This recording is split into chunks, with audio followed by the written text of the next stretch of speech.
मैं आपसे एक सवाल पूछता हूँ कि अगर आपको दिन में तारे देखने हो तो आप कैसे देखेंगे? सवाल काफ़ी सिंपल है। अब आप सोचो कि इसका जवाब क्या होगा? खैर, चलो छोड़ो, मैं ही बताता हूँ। इस क्वेश्चन का 90% चांसेस है कि इसका आंसर कुछ इस तरह से होगा। नंबर 1, आप दूरबीन या टेलीस्कोप का यूज़ करके दिन में भी तारे को देख सकते हैं। दूसरा है सूर्य ग्रहण।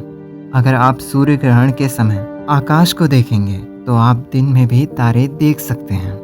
पर अगर मैं कहूँ कि इसका आंसर कुछ हटके या अलग दो, I mean simple, short and beyond imagination, तो मैं फिर से क्वेश्चन को रिपीट करता हूँ कि अगर आपको दिन में तारा देखना हो तो आप कैसे देखेंगे?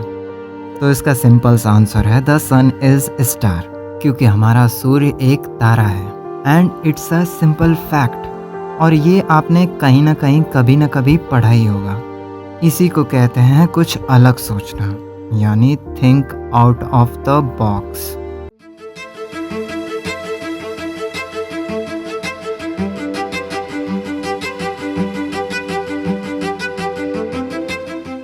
Think out of the box एक ऐसा कॉन्सेप्ट है जिसमें किसी भी चीज़ को एक अलग तरीके से सोचा या समझा जाता है। इस कॉन्सेप्ट को और भी अलग तरीके से कहा जाता है, जैसे थिंक डिफरेंट, क्रिएटिव थिंकिंग या थिंक बियॉन्ड इमेजिनेशन।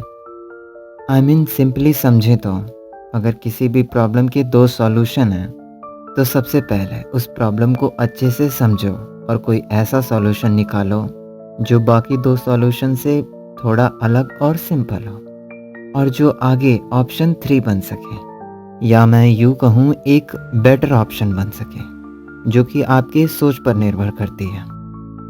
आप कंफ्यूज मत होना जब मैं कहता हूँ अलग सोचो, जिसका मतलब होता है थिंक डिफरेंट, ना कि थिंक डिफ़िकल्ट। लेकिन वहीं अगर आप डिफ़िकल्ट सोचना शुरू करोगे तो आप खुद को बॉक्स के अंदर पाओगे, ना कि बॉक्स के बाहर। So simply think out of the box. अब बात करते हैं इस फ्रेज के ओरिजिन की। Think out of the box एक ऐसा वाक्यांश है जो अनक्लियर है, यानी इसके बारे में कुछ भी क्लियरली कहा नहीं जा सकता कि इसे पहली बार किसने और कब यूज़ किया था। पर फिर भी इतिहास में इसे अलग अलग नामों से जाना जाता है, जैसा कि साल 1888 में इसे थिंक आउटसाइड द लाइन के नाम से जाना गया, और फिर साल 1954 में थिंक बियॉन्ड द बाउंड्री के नाम से जाना गया, और वहीं साल 1970 में 9 डॉट पजल के साथ थिंक आउटसाइड द डॉट के नाम से जाना गया, और फिर उसके एक साल बाद यानी 1971 में 9 डॉट पजल के साथ थिंक आउटसाइड द बॉक्स नाम फेमस हो गया, और इसकी पॉपुलैरिटी अभी तक कायम है। पर जिससे इसको नाम मिला वो 9 डॉट पजल आखिर है क्या? दरअसल 9 डॉट पजल एक स्क्वायर शेप्ड बॉक्स है जो कि सिंपली दिखने में 9 डॉट्स हैं, जिसमें केवल 4 लाइन का यूज़ करके सभी डॉट्स को एक साथ जोड़ना है, और वो भी पेन को बिना उठाए हुए। ये पजल काफ़ी ट्रिकी है जो आपके माइंड को काफ़ी घुमा के रख देगा। आप इसे पॉज भी कर सकते हैं इसे ट्राई करने के लिए। आप इस पजल को एक बार, 2 बार या कई बार ट्राई कर सकते हो, पर यकीन करो मेरा, आप इस पजल को सॉल्व नहीं कर पाओगे। ऐसा नहीं है कि आप इसे सॉल्व नहीं कर पाओगे, बस आप कुछ हट के नहीं सोच रहे हो। पर फिर भी आपको इस पजल को सॉल्व करना है और सभी 9 डॉट्स को 4 लाइनों में पूरा करना है, तो इसका एकमात्र सॉल्यूशन है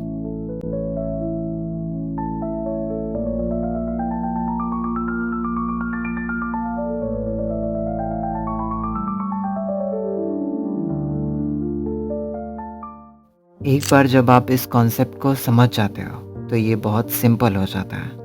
लेकिन वहीं अगर आप इसे बॉक्स के अंदर हल करने की कोशिश करते रहेंगे तो आप उस पहेली को कभी भी हल नहीं कर पाएंगे। ये पहेली बहुत से लोगों के सोचने की तरीके को दर्शाती है। ये दर्शाती है उनके थॉट प्रोसेस और माइंडसेट को, कि वो किसी भी सिचुएशन या प्रॉब्लम को किस तरीके से हैंडल करते हैं, या फिर वे अपने जीवन के दायरे में ही उलझे रहते हैं और अपने आप को इनसाइड द बॉक्स पाते हैं। पर अगर आपको इससे बाहर निकलना है तो आपको किसी भी समस्या या स्थिति को निष्पक्ष रूप से देखना होगा। पीछे खड़े होकर उसे ठीक वैसा ही देखें जैसा वो है। थोड़ी दूर से आप उसे और भी स्पष्ट रूप से देख सकते हैं, या यूँ कहूँ एक नया दृष्टिकोण, एक नया पर्सपेक्टिव पाने की कोशिश करें। अपनी समस्या द्वारा आपके भीतर बनाए गए उस दायरे से बाहर निकलें। Step outside the box and find a different way to solve the problem. और फिर अचानक उस पहेली की तरह आप देखेंगे कि अपने प्रॉब्लम से आपको कैसे निपटना है। जैसे कि पहेली में वो 4 लाइंस बॉक्स से बाहर जाकर सभी 9 डॉट्स को एक साथ जोड़ती हैं और एक नए और अलग तरीके से इस पजल को सॉल्व करती हैं। वैसे ही आप भी अपनी प्रॉब्लम को एक नए और अलग तरीके से, या यूँ कहूँ एक सिंपल तरीके से सुलझा सकते हैं। बस इसके लिए आपको सोचना होगा, think out of the box.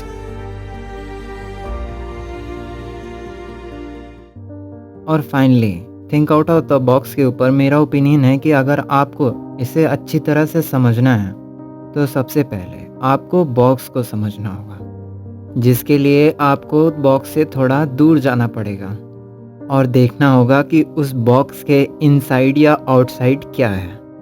यानी इसका सीधा सा मतलब है कि किसी भी प्रॉब्लम को सुलझाने के लिए सबसे पहले हमें उसे समझना होगा, तभी जाकर हम उसे अच्छे से सुलझा पाएंगे।